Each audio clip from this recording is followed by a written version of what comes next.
Hello. It's been a while since I last updated my YouTube channel. Honestly, I stopped because I was doubting myself. I kept comparing, kept questioning, why am I even making videos? Is it just for fun, for my ego, or just to follow the crowd? Then the doubts piled up. My editing isn't good enough. My voice sounds boring. My grammar is off. My sentences don't flow. And worst of all, I kept thinking, what will people, especially my friends, think of my videos? The truth is, I can be really hard on myself. Maybe too hard. Maybe it was just me overthinking, holding myself back, and blocking my own potential to create something that might actually mean something to someone. I really believe each of us has a story worth telling. The thing is, society loves to put labels on us. If you're brave, suddenly you're trying too hard. If you are self aware, people say you're arrogant. If you're quiet and just setting your boundaries, you're called fake. And if you're kind, you get tagged as a people pleaser. All these labels, they box us in. They make us doubt who we are. But deep down, I believe our true purpose is to live freely and to keep growing into our greatest potential. So, what's the core of this channel really about? For me, it goes back to the things I love most: traveling, eating, and meeting new people. Ever since when I was a kid growing up in the Philippines, traveling has always lifted my spirit. It didn't matter if it was just the next town over or a small nearby community. Every new place, every face, every bite of food gave me a fresh perspective. And that curiosity has always made me feel alive. And honestly, it still does. It feeds my soul, and maybe it even keeps the kid in me alive too. Now at 37, quite old, traveling feels different. It's no longer about rushing to every tourist spot, well, sometimes but not often, or sticking to strict plans. For me, it's about slowing down, being present, and going with the flow. It's about learning from whatever comes my way, whether good or bad, because every experience has something to teach. These days, I find myself more drawn to understanding the nature of my surroundings and immersing in lessons I can carry back with me into my own little sanctuary. This channel may look simple, maybe even ordinary, but what you see is what you get. I'll be sharing my travels, my feelings, and the reflections that come along the way. My hope is to inspire you to travel too, not just to faraway places, but even close to home. It could be as small as walking down a street you never noticed before, or trying a new cafe, or taking a short trip nearby. Because in the end, it's not about how far you go, but how present you are in every journey. My journey is mine, and yours will be different. But by sharing these stories, I hope you feel inspired to take your own small steps towards something new. So come along with me, traveling, learning, and sharing, and may it feel like we're on this journey together. With that, welcome to my little corner. Let's get started. You're drunk. Honestly, I'm drunk. Yes, I am. I'm so happy that, after all those years, I still have you. You know that. You should know that.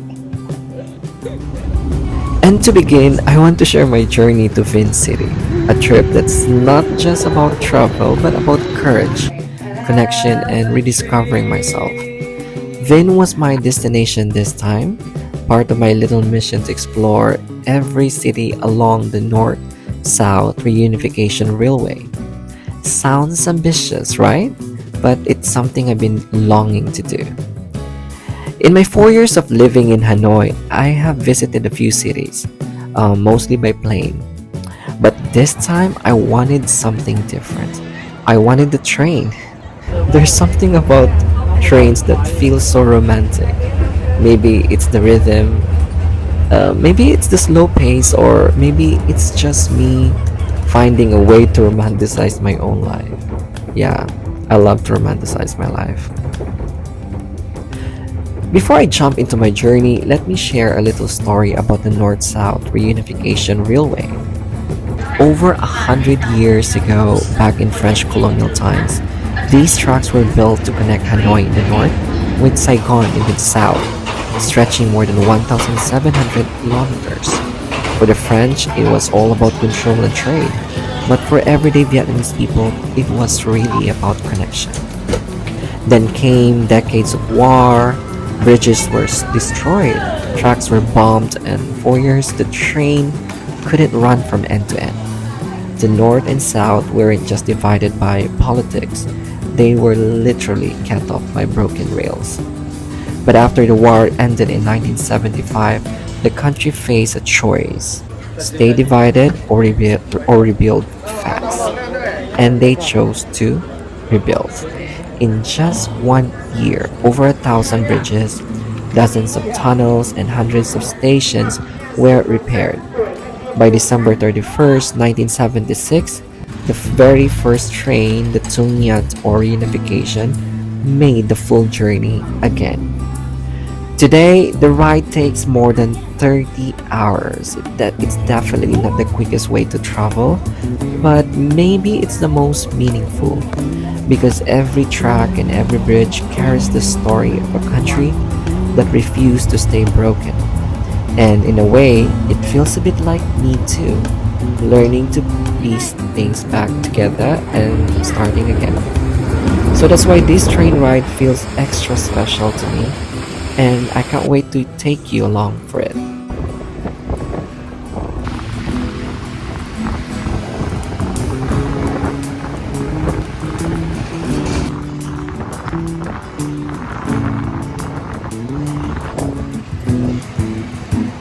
This is the training station.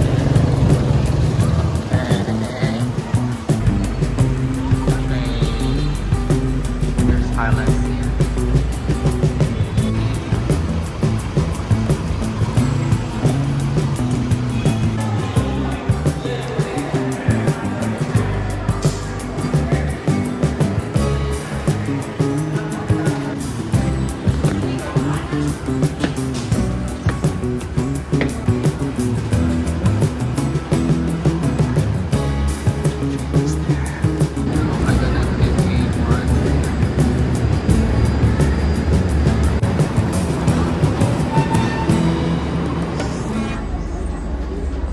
Finally, I stepped into my cabin.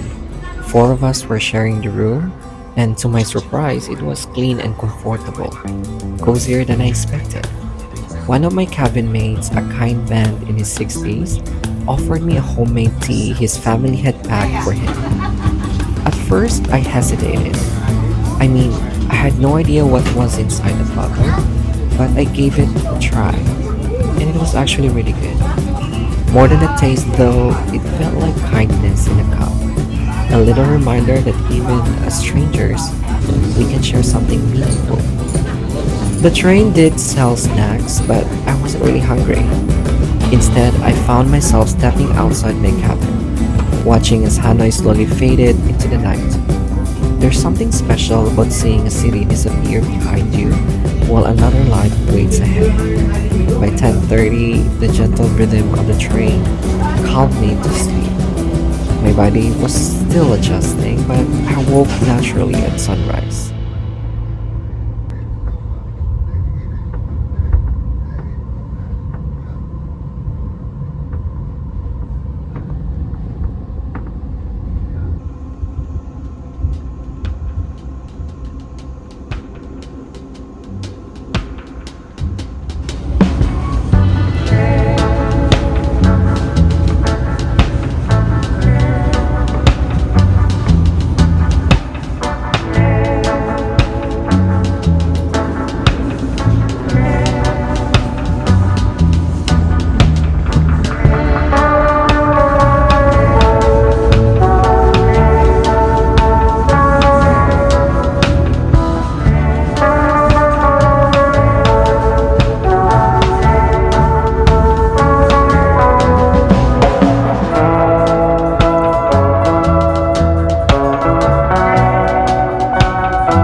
When I arrived in Vin, it was still too early to check into my hotel, so I dropped my bag and wandered into the local market nearby. I love markets. On the surface, they all look kind of And the similar, market is there. but it's the people, the energy, the tiny details that make each one unique. And I was starving, so I went hunting for food. ChatGPT actually suggested I try buntit nyung. I hope I pronounced that correctly. And wow, what a dish! Vermicelli noodles, smoky grilled pork, fresh herbs, pickled veggies, all tied together with sweet salty fish sauce. Only 30,000 Vietnamese dong plus 5,000 for tea. Cheap, right? Yes, it is. Flavor absolutely priceless. The vendor kept guessing where I was from: China, Japan, Korea, Thailand. I just smiled until I finally said, I'm from the Philippines, but I live and work in Hanoi. Then came the classic question, why are you alone? I just smiled again. Maybe traveling solo feels unusual here. I mean, not just here, I think it's everywhere. But for me, it's freeing.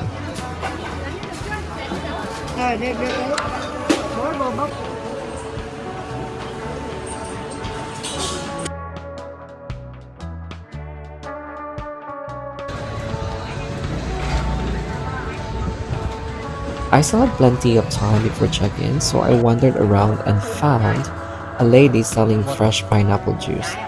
Heavenly. I love pineapple so much I could probably live on it. After that, I headed to Highlands Coffee. Now, Vietnam has a lot of coffee shops everywhere, but Highlands feels like that one reliable friend. You always know what you're getting. I sat there, sipped my drink, and thought, wow, not planning anything actually feels great. Just going with the flow. Finally, I got into my hotel, 2 beds for one person. Okay, thanks. As a middle-aged soul, an afternoon nap is basically a human right. Yes. So yes, nap time. Except I woke up 2 hours later. At that point, is it still a nap or did I just take half of tomorrow's sleep? I felt refreshed though, so I asked ChatGPT for ideas. It's so Solo sad. Beach came up, so Okay, xin off I chào. went on a grab bike. It was scorching hot, but the driver was super kind. We even had a little meet cute moment. How long do you live in Hanoi? Almost 5 years. 5 years. Four. Yeah, almost 5 years. Yeah. Four. Yeah. 4 years. Yes. Do you live here? For how long? How long you been living here?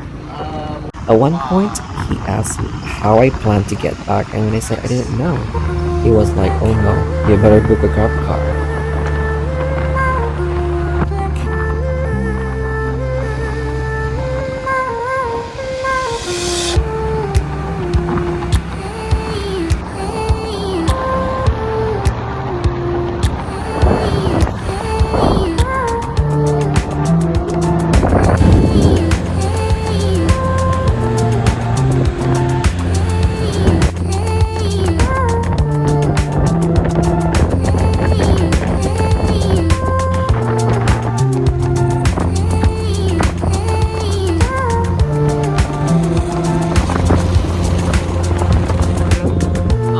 Maybe I can walk here. Okay. In Over there. in the law, very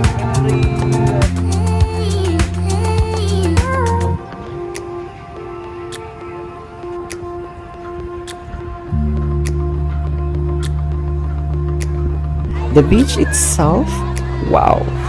The ocean, the crowd, the chaos, it was alive. I just stood there, people watching, and suddenly missed my family.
The next day, I woke up feeling ready to make the most of my last day in Vinh City before moving on. Mind you, I still hadn't booked my train ticket. Breakfast was included at the hotel, so I gave the buffet a try. The food was fine, nothing mind blowing, but good enough to keep my stomach happy. After that, I walked to the train station to finally book my ticket. As expected, the cheapest ones were gone. Luckily, there were only two spots left in the cabin room and I snagged one. Otherwise, I'd be forced to extend my stay. Not the worst fit, but still. My train wasn't leaving until 4 p.m., which meant I had hours to kill. I tried visiting the local museum, but it was under construction. My luck, right? No big deal, I grabbed a grab bike for a mini city tour, then circled back to the market near my hotel.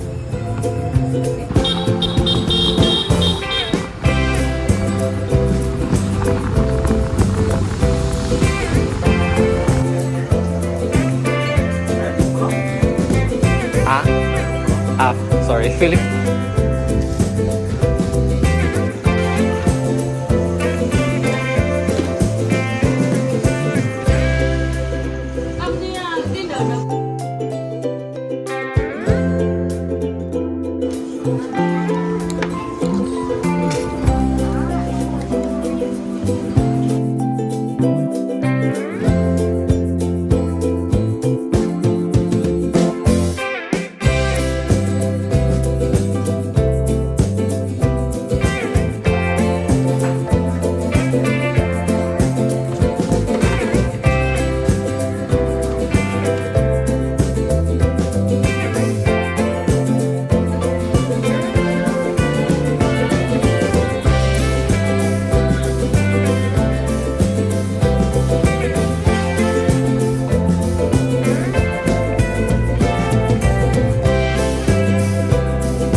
When tears are in your eyes, when darkness comes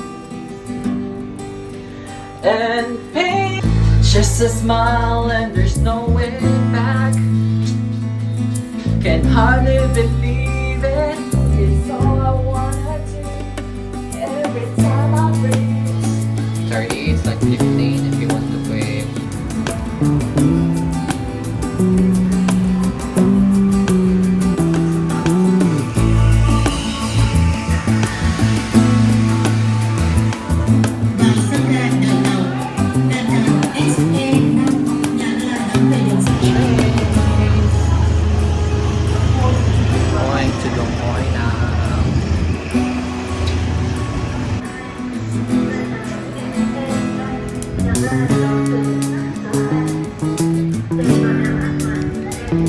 And here are my takeaways.